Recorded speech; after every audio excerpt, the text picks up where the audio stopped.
Hello everyone, welcome to CLAT Adda 24/7। My name is Shikha Puri, that is your legal educator. And आज की class में बात करने जा रहे हैं क्लैट के बारे में। क्लैट 2025 पर्टिकुलरली उसके बारे में बात कर रहे हैं। अब देखो, एक पता क्या सिनेरियो है, तुम लोग सोच रहे होंगे कि अभी क्लैट का एग्जाम जो अपने 25 का एग्जाम है वो बहुत दूर है।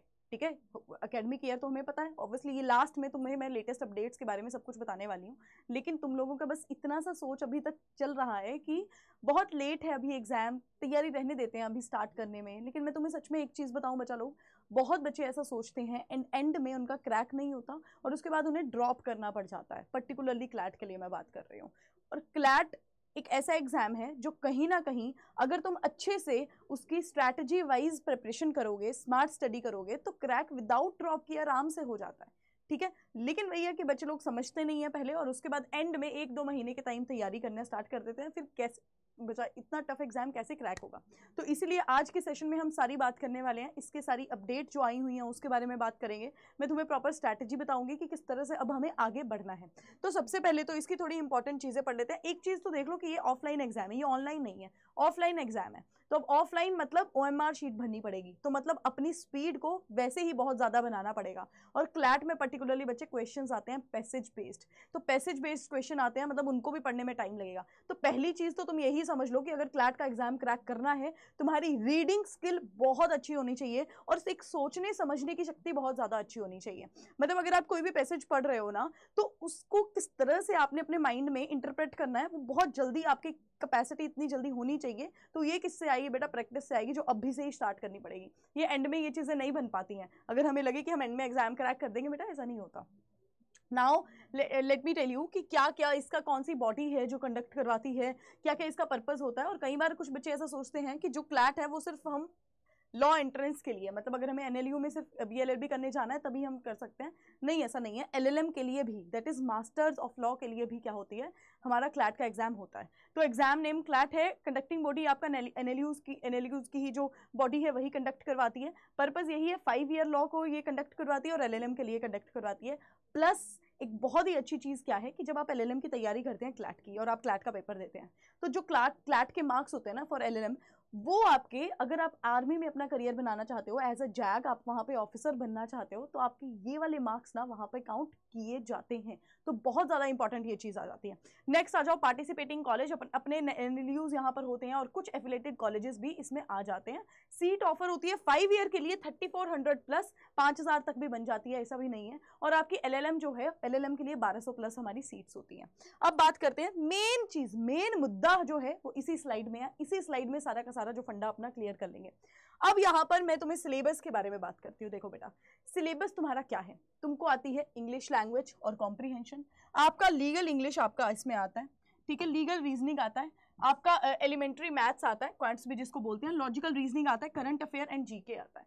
अब हर एक एक चीज को अच्छे से पढ़ते हैं। सबसे पहले बात करते हैं इंग्लिश लैंग्वेज और कॉम्प्रीहेंशन की। ये जो है ना बहुत ही ज्यादा इंपॉर्टेंट एस्पेक्ट आ जाता है for you guys for CLAT. देखो यार, क्लैट पता क्या है, तुमको नेशनल लॉ यूनिवर्सिटी में जा रहा है, आप लोग उसमें जा रहे हो। एक चीज याद रखना बेटा कि वहां पर अगर जाना है तो आपका कैलिबर अच्छा होना चाहिए, और थोड़ी आपकी, you are going to become a law student and after that आप जुडिशरी की तैयारी करोगे, या फिर आप एडवोकेट बनोगे, या फिर आप कॉर्पोरेट में जाओगे, तो your communication skills should be great, मतलब अच्छी होनी चाहिए। तो जब कम्युनिकेशन स्किल अच्छी होनी है तो कहीं ना कहीं आपकी लैंग्वेज भी अच्छी होनी चाहिए, लैंग्वेजेस पे पकड़ अच्छी होनी चाहिए। तो थोड़ा बेटा इंग्लिश पे काम करना जरूरी है। ठीक है, ऐसा मत सोचना कि मैम अरे यार हिंदी में ही सब कुछ नहीं हो सकता। बच्चे, नहीं हो सकता, कुछ चीज़ों के लिए इंग्लिश में कमांड आपकी होनी बहुत ज़्यादा ज़रूरी है। तो इंग्लिश लैंग्वेज एंड कॉम्प्रीहेंशन में आपको पैसेज बेस्ड चीज़ें आएंगी। ठीक है, तो अब इसमें क्या होगा, आपको पैसेज दे दिया जाएगा पर्टिकुलर, चाहे वो द हिंदू से निकाल के दे दिया जाएगा, या फिर किसी भी टॉपिक का नॉर्मल दे दिया जाएगा, या फिर कुछ ग्रामर के MCQs आ जाएंगे, नॉर्मल 1 लाइनर्स आ जाएंगे। तो वो सब कुछ समझना बहुत ही ज्यादा जरूरी है। इंग्लिश लैंग्वेज के लिए मैं बोलूंगी कि बच्चा आप खुद से भी, अब क्वेश्चन आता है कि मैम कोचिंग ले या फिर खुद से तैयारी करें, तो अगर आप अभी से तैयारी कर रहे हैं ना, तो आप इंग्लिश को आराम से खुद से प्रिपेयर कर सकते हैं, क्योंकि बेसिक बेसिक जो हर एक कॉम्पिटिटिव में इंग्लिश आती है वैसे ही इंग्लिश आती है, थोड़ा पैसेज इसमें आता है। तो इंग्लिश के लिए रिकमेंड किया जाता है कि तुम्हें बेसिक ग्रामर की नॉलेज होनी चाहिए, नाउन्स प्रोनाउंस इन सब की नॉलेज होनी चाहिए, वर्ड्स तुम्हें अच्छे खासे अच्छे पता होने चाहिए। और वही द हिंदू के एडिटोरियल्स को रिकमेंड किया जाता है, 2 एडिटोरियल्स हर दिन के आते हैं, उन दोनों को पकड़ लो अच्छे से, उनको पढ़ लो, उनके जो भी वर्ड्स तुम नए नए अलग अलग वर्ड्स सीख रहे हो उनको लिख लो और उनके मतलब भी लिख लो, ठीक है। तो ऐसे ही हमारी इंग्लिश लैंग्वेज में पकड़ पड़ जाती है। तो एडिटोरियल यहाँ पर द हिंदू का एडिटोरियल पढ़ना क्या है, जरूरी हो जाता है। रीडिंग रीडिंग रीडिंग क्लैट का अगर आपको एग्जाम क्रैक करना है ना, तो रीडिंग स्किल्स आपकी सबसे ज़्यादा इंपॉर्टेंट होनी चाहिए। और ये मैं बोलूँगी ये आपके हर एक सब्जेक्ट के लिए इंपॉर्टेंट है, ठीक है, हर एक के लिए। अब आ जाइए, अब मैं बात करूँ लीगल रीजनिंग और करंट अफेयर को मैं बाद में लेती हूँ सबसे पहले, फिर उसके बाद बात करते हैं एलिमेंट्री मैथ। बेटा ये एलिमेंट्री नाम है इसका, पॉइंट सी ये इजी आता है, 10th लेवल का मैथ्स जो होता है वो यहाँ पर आता है। 10th लेवल तक हमने जितना मैथ्स पढ़ा है ना उस तरह का आ जाएगा। ऐसा भी नहीं 10th में हमने ट्रिग्नोमेट्री भी पढ़ी है तो इतना भी बड़ा लेवल का जो है मैथ्स का नहीं आता है, बहुत बेसिक मैथ्स आपका आता है। क्योंकि ऐसा होता है कि लॉ करने के लिए ना, अब लॉ एक ऐसी स्ट्रीम है कि वहां पर ये नहीं होता कि सिर्फ कॉमर्स के बच्चे आएंगे, सिर्फ आर्ट्स के नहीं, यहाँ पर आप मेडिकल आपने किया हो, नॉन मेडिकल आप स्ट्रीम पे हो, +2 तक मैं बात कर रही हूँ, 12th तक मैं बात कर रही हूँ, चाहे आप कॉमर्स की हो, आर्ट्स की हो, किसी के भी आप किसी भी स्ट्रीम के आप स्टूडेंट हो, आप लॉ कर सकते हैं। अब ऐसा होता है कि आर्ट्स के बच्चे हो गए, इवन मेडिकल के बच्चे हो गए, मैथ्स थोड़ी ना कमजोर होती है, कॉमर्स और नॉन मेडिकल की तो अच्छी होती है, लेकिन बच्चों को फिर घबराहट हो जाती है कि अरे यार कि हमने तो मैथ्स हमारी इतनी अच्छी नहीं है, कैसे करेंगे। बेटा बिल्कुल 10th लेवल का मैथ्स आता है, अगर तुम इसको अच्छे से प्रैक्टिस करोगे तो हो जाएगा। तो इसके लिए मैं आपको सजेस्ट करूंगी, देखो अपने से करेंगे तो कंसेप्ट क्लियर नहीं हो पाते, इसके लिए तो तुम्हें किसी एक पर्टिकुलर टीचर को फॉलो करना पड़ेगा, ठीक है, चाहे तुम YouTube से कर रहे हो चाहे जस्ट से भी, लेकिन एक पर्टिकुलर टीचर, उस पर ट्रस्ट करो। अभी क्या है, अभी टाइम आपके पास है कि आप थोड़ा सा एक्सप्लोर कर सकते हो, आप 3-4 टीचर्स की वीडियोस दे सकते हो और उसमें से एक ट्रस्ट कर लो कि ये टीचर की ही वीडियो मैंने एंड तक आके देखनी है, ठीक है, कि मुझे इनका समझ में आ रहा है, बस उनको पकड़ लो, पकड़ के बैठ जाओ और उनको पे ट्रस्ट करो। बस मैं इतनी सी तुमको बात बोलूंगी, तुम्हारा एग्जाम सच में क्रैक हो जाएगा उस एक टीचर की, लेकिन बात मानते रहना, ठीक है। बस लेकिन वही है कि अभी अगर तुम थोड़ा सा देख लोगे ना, एक्सप्लोर करोगे कि हाँ ये टीचर की भी देख लेता हूँ, ये भी देख लेता हूँ, तो अभी कर सकते हो, अभी टाइम है, क्योंकि तुम्हें वो एक टीचर पकड़ना है जो तुम एंड तक जिसके साथ तैयारी करने वाले हो। नेक्स्ट बात आती है लॉजिकल रीजनिंग की। सेम फॉर लॉजिकल रीजनिंग अगर तुम्हें मैथ्स का थोड़ा थोड़ा फंडे समझ में आ रहे हैं, लॉजिकल रीजनिंग के भी आ जाएंगे। लॉजिकल रीजनिंग इतनी टफ नहीं होती है बच्चे, लॉजिकल रीजनिंग में ऐसा नहीं कि मैथ्स वाली ही चीजें होती हैं, बस लॉजिकल नाम ही क्या है, लॉजिक लगाना होता है चीजों पे, लेकिन इसके भी अलग अलग कंसेप्ट होते हैं, जैसे डिस्टेंस डायरेक्शन हो गया, ब्लड रिलेशन हो गया, पजल्स हो गया, ये अलग अलग कंसेप्ट होते हैं जो क्वेश्चन पेपर में आते हैं, तो इसके लिए हमें तैयारी करनी पड़ती है। अगेन अब लॉजिकल रीजनिंग, अब जो साइंस का बच्चा है, जो मेडिकल का बच्चा है, उसको क्या पता कि लॉजिकल रीजनिंग में डिस्टेंस और डायरेक्शन क्या होता है, ब्लड रिलेशन में किस तरह से कंसेप्ट लगेगा। इसके लिए भी बेटा तुम्हें क्या करना पड़ेगा, 2 चीजें बहुत ज्यादा जरूरी है इसमें। एक अगेन एक टीचर को पकड़ना, और बस उस टीचर को पकड़ लिया, उसी का ही पढ़ते, उससे ही समझना, किसी और को मत पकड़ना, साथ ही साथ प्रैक्टिस, ये तो इतना ज्यादा इंपॉर्टेंट है ना, प्रैक्टिस करना, ठीक है। किसके लिए, लॉजिकल रीजनिंग के लिए। प्रैक्टिस प्रैक्टिस प्रैक्टिस प्रैक्टिस से ही तुम एकदम से क्वेश्चन निकाल दोगे, क्योंकि लॉजिकल रीजनिंग का क्या होता है कि तुम्हारा एक उस चीज से ना, एक कोई पैराग्राफ आ गया या फिर कुछ कंसेप्ट आ गया, तो उससे 3-4 क्वेश्चन निकल जाते हैं। तुमने एक क्वेश्चन गलत किया, तुम्हारे सारे क्वेश्चन गलत, ऐसा हो गया, और एक क्वेश्चन सही तो सारे एकदम से करेक्ट हो जाते हैं। तो इसीलिए इसका सारा फॉरमोस्ट बाप की चीज है, प्रैक्टिस प्रैक्टिस प्रैक्टिस करनी पड़ती है बच्चे।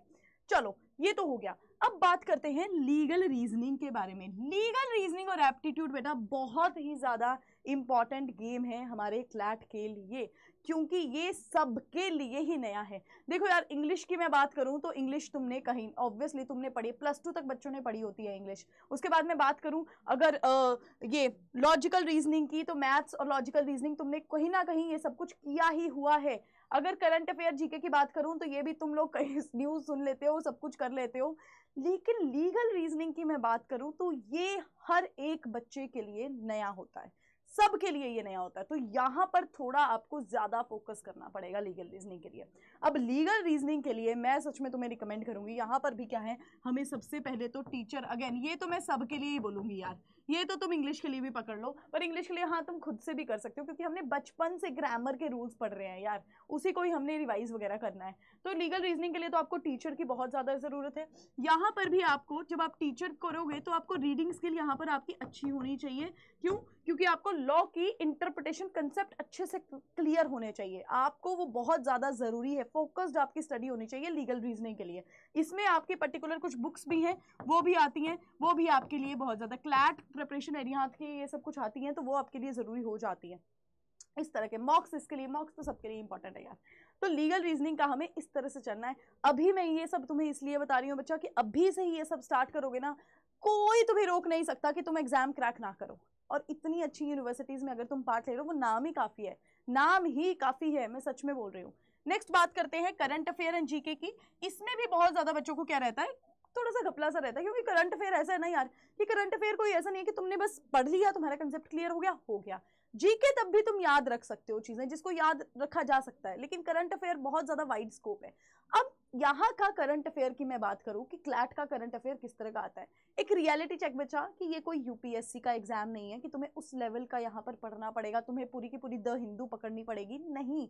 तुम्हें क्लैट के लिए अगर तुम अपना न्यूज़पेपर अगर पढ़ने की आदत अभी से ही डालो पहले तो, और ऐसा नहीं है उसको तुम डेढ़ घंटा लगा रहे हो न्यूज़पेपर कोई पढ़ने के लिए, नहीं, तुम्हें इतना बिल्कुल भी नहीं करना है। और तुम्हें कोई न्यूज़पेपर से नोट्स नहीं बनाने हैं। पहली बात, न्यूज़पेपर के नोट तुम्हें बनाने की जरूरत नहीं है बेटा। अड्डा की, तुम अभी मैं अड्डा ही बोलूंगी क्योंकि यार अड्डा की इतनी बढ़िया तुम्हारी मैगजीन आती है, मंथली करंट अफेयर की ना एक मैगजीन आती है, उसको तुम रोज न्यूज़पेपर पढ़ रहे हो, तुम्हें आदत पड़ी हुई है न्यूज़पेपर की, जो न्यूज़ तुम्हें लग रहा है बहुत ज्यादा जरूरी है उसको चाहे लिख लो, ठीक है, लेकिन सारे नोट्स बनाने की तुम्हें जरूरत नहीं है। एंड में तुम्हारी करंट अफेयर की मैगजीन प्रॉपर आती है, अड्डा के रोज जो है करंट अफेयर की न्यूज़ भी आती है, बस उसको कर लो, तुम्हारा काम सच्ची में हो जाएगा, कसम से हो जाएगा, ठीक है। तो यहाँ पर न्यूज़पेपर की आदत तुम्हें डालनी पड़ेगी, साथ में इसकी रीडिंग भी यहाँ पर जो है तुम्हें डालनी पड़ेगी, रीडिंग बहुत ज्यादा जरूरी है।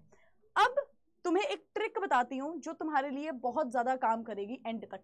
देखो यार, इंग्लिश लैंग्वेज, इंग्लिश, रुको तुम्हारा पेन चेंज करके तुमको बताती हूँ। यहाँ पे तुम्हारा इंग्लिश हो गया, तुम्हारा लीगल रीजनिंग हो गया, और तुम्हारा करंट अफेयर हो गया। ये बेटा कहीं ना कहीं क्या है, आपस में बहुत ज़्यादा कनेक्टेड है। अपना इंग्लिश, अपना लीगल रीजनिंग और हमारा क्या, करंट अफेयर, ये तीनों अपने बहुत कनेक्टेड है। और ये कैसे कनेक्टेड है बच्चे, इंग्लिश में भी आपको रीड करना पड़ेगा, पैसेज आएगा, रीड करना पड़ेगा। और चाहे लीगल रीजनिंग हो, चाहे मैथ्स हो, चाहे करंट अफेयर का पैसेज हो, लैंग्वेज क्या है, इंग्लिश है। तो इंग्लिश का लैंग्वेज आपको अच्छे से उसकी कमांड होनी चाहिए।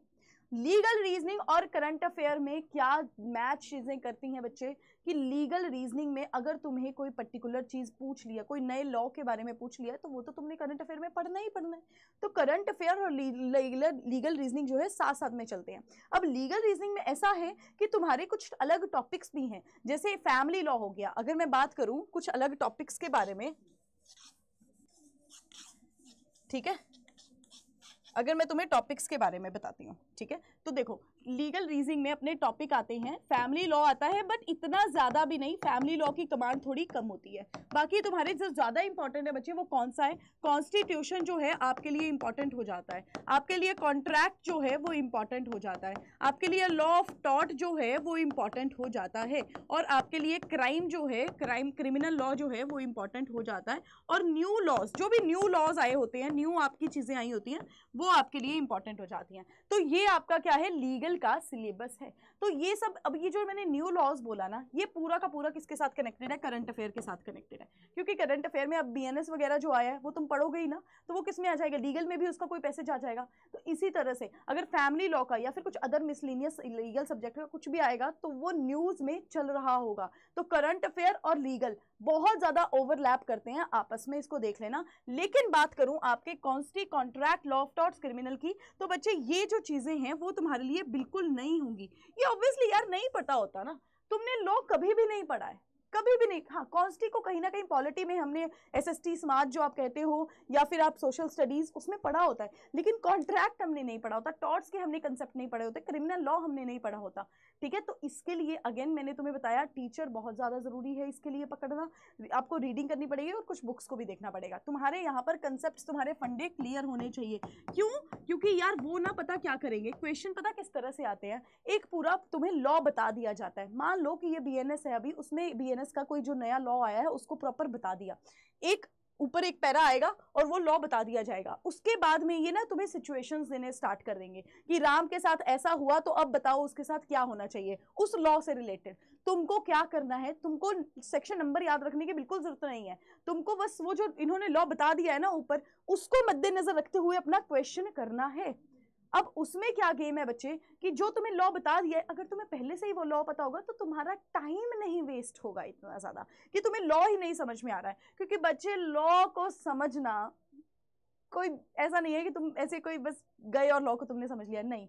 लॉ की लैंग्वेज, लॉ के कंसेप्ट्स को समझना मुश्किल होता है, इसीलिए ही लॉ को पहले पढ़ा जाता है एग्जाम को क्रैक करने से पहले। नहीं तो यही है कि तुम्हें दे दिया वहां पर लॉ बता दिया है और उसके बाद सिचुएशन दे दिया तो तुम आराम से कर लोगे, ऐसा नहीं होता है। लॉ को पढ़ने में ही बहुत ज्यादा टाइम लग जाता है, उसको समझने में बहुत, नॉट शेल में, इसमें ही सारी कहानी खत्म हो जाती है यार। एंड और लॉ इन्हीं में ही आपकी सारी कहानी खत्म कर दे जाए। और उसके बाद में जो क्वेश्चन पूछे जाते हैं, क्वेश्चन में 2 यस होंगे कि यस राम ने ऐसा किया, 2 नो होंगे कि नो राम ने ऐसा किया, दोनों में रीजनिंग होगी। अब वो रीजनिंग को तुम लॉ के साथ कनेक्ट करोगे, मतलब ये है कि थोड़ा ये कंफ्यूजिंग चीजें हो जाती हैं अगर तुम अच्छे से नहीं पढ़ोगे। तो इसीलिए अभी से तुम्हें तैयारी करनी पड़ेगी, अभी से ही बोल रही हूँ, ये बहुत ज्यादा जरूरी हो जाता है बच्चे, नहीं तो नहीं हो पाता है एग्जाम क्रैक। मैं बार बार तुम्हें बोल रही हूँ, और तुमको एग्जाम क्रैक करना है यार। क्लैट के लिए तुम अगर ड्रॉप करोगे तो उसके बाद क्या होगा बच्चे, उसके बाद में तुमने जुडिशरी का एग्जाम देना है, तुमने अच्छे अच्छे बड़े बड़े लेवल के एग्जाम देने हैं, उस टाइम शायद जुडिशरी के लिए तो सच में एक बार ड्रॉप करने पड़ जाता है। कितने साल बर्बाद करेंगे हम, ठीक है। तो इसीलिए अभी से तैयारी करना बहुत जरूरी है। स्ट्रैटेजी तुम्हें मैंने बता दी कि अभी तुम्हें क्या करना है, अभी का तुम्हारा क्या गोल होगा। तुम्हें मुझसे बात करनी है कि मैम इधर कंफ्यूजन आ रही है, shikha.puri@24/7 पे तुम मेल करो, तुमको मैं सारी की सारी जो है तुम्हें बता दूंगी, ठीक है, ठीक है।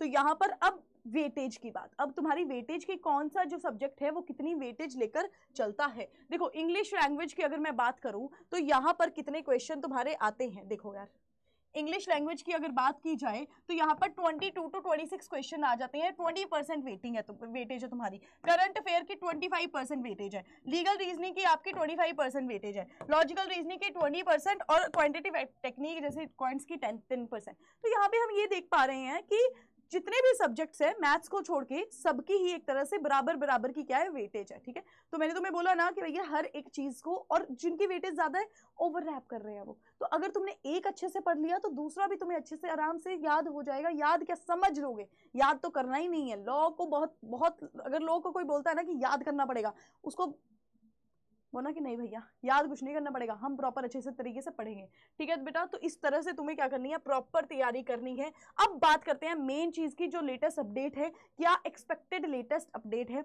देखो बेटा तुम्हारा जो एग्जाम है वो कब कंडक्ट करवाया जा सकता है, वो आपका फर्स्ट वीक ऑफ दिसंबर में आपका एग्जाम कंडक्ट करवाया जा सकता है। देयर आर हाई चांसेस, ठीक है, कि फर्स्ट वीक ऑफ दिसंबर, दिसंबर मतलब 24 का दिसंबर, आपकी रजिस्ट्रेशन जो है बिल्कुल एक्सपेक्टेड है कि जुलाई 2024 से तुम्हारी रजिस्ट्रेशन इसकी स्टार्ट हो जाएंगी। बहुत बच्चों का क्वेश्चन होता है कि भैया क्या ये 2 बार होगा एग्जाम, इस साल ये 2 बार होगा? नहीं बच्चे, ये एक ही बार एग्जाम होगा जो तुम्हारा दिसंबर में होने वाला है। उसके बाद ये एग्जाम किस ईयर के लिए होता है, 2025 से 2026 के एकेडमिक ईयर के लिए, ये 2024 को एग्जाम होगा। तो इस तरह से ये चल रहा है, ठीक है। तो ये तुम्हारी क्या है, लेटेस्ट अपडेट है। अब बच्चे अगर तुम्हें कोई भी दिक्कत, कोई भी कंफ्यूजन आती है ना, तो प्लीज लेट मी नो कि मैम ये कंफ्यूजन आ रही है, ये दिक्कत आ रही है, सब कुछ सॉल्व हो जाएगी, तुम टेंशन मत लेना। लेकिन बस अपने पे फोकस रहना और तैयारी तुम शुरू सीरियसली अभी कर दो यार, तैयारी तुम्हें शुरू करनी पड़ेगी ही, ठीक है। अब मैं तुम्हें बता देती हूँ कि अगर तुम्हें कहीं पे भी डाउट आया ना तो तुम्हें किस मेल आईडी पे जाना है, shikha.puri@24/7.com, या फिर तुम टेलीग्राम ग्रुप ज्वाइन कर सकते हो, लॉ विद शिखा मैम, ठीक है। Law with Shikha ma'am Telegram group join कर लो, उसमें मुझसे क्वेरीज पूछ लो, ठीक है। तो अगर अब तुम यार, तुम्हारा मेन क्या है कि अगर तुमको ना बैच परचेज करना है, अब देखो अभी बैच परचेज करोगे तो बहुत ज्यादा फायदा है, क्योंकि नेक्स्ट तुम्हें पूरी उसके लिए इसकी वैलिडिटी बहुत ज्यादा होती है। तो अगर आप बैच परचेज करते हो and you apply my code that is Puri 80, Puri मेरा सरनेम, 80% आपको डिस्काउंट मिलता है सीधे, ठीक है। तो अगर आप वो यूज करते हो तो एक मेंटोरिंग सेशन बहुत जरूरी होता है बच्चे,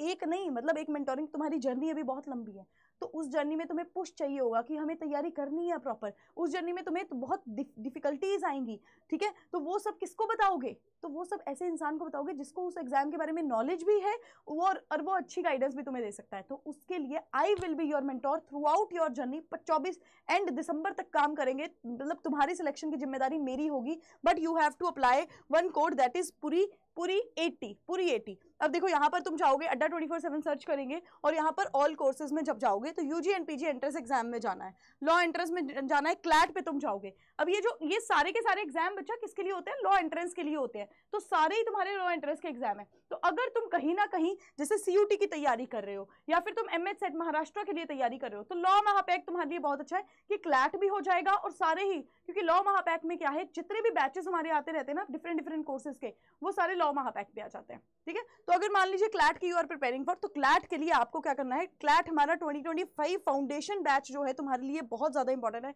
नहीं, ये 24,000 वो 44,000 का नहीं था, ये इतने का भी नहीं है, ये तुम्हें और डिस्काउंट मिलता है अगर तुम क्या अप्लाई करोगे, पूरी 80 इज द कोड बेटा। और मैंने तुम्हें बताया ही कि एक तो तुम्हें मेंटोरिंग सेशन मिलेगा, और जब तुम मेरा टेलीग्राम ज्वाइन करोगे ना तब भी तुम्हें पता लगेगा कि क्या एक और नई चीज मिली है। तो 88 जो 100 है वो तुम्हें देना पड़ेगा, सिर्फ 8,800 तुम्हें देना पड़ेगा एक क्लैट के लिए, जो तुम्हारी जिंदगी बदल देगा भैया, एनएलयू में एडमिशन दिलवा देगा, ठीक है बच्चे। तो आई होप कि तुमको चीज़ें सारी समझ में आई होंगी, जितनी भी अपडेट्स के बारे में मैंने बात की है, जितनी भी स्ट्रैटेजी के बारे में बात की है, सिलेबस के बारे में बात की है, हर एक चीज़ तुम्हें समझ में आ गई होगी, ठीक है। नेक्स्ट सेशन में मिलते हैं। प्लीज़ अपना ध्यान रखो, अपनी हेल्थ का ध्यान रखो और तैयारी शुरू कर दो। थैंक यू सो मच बच्चे।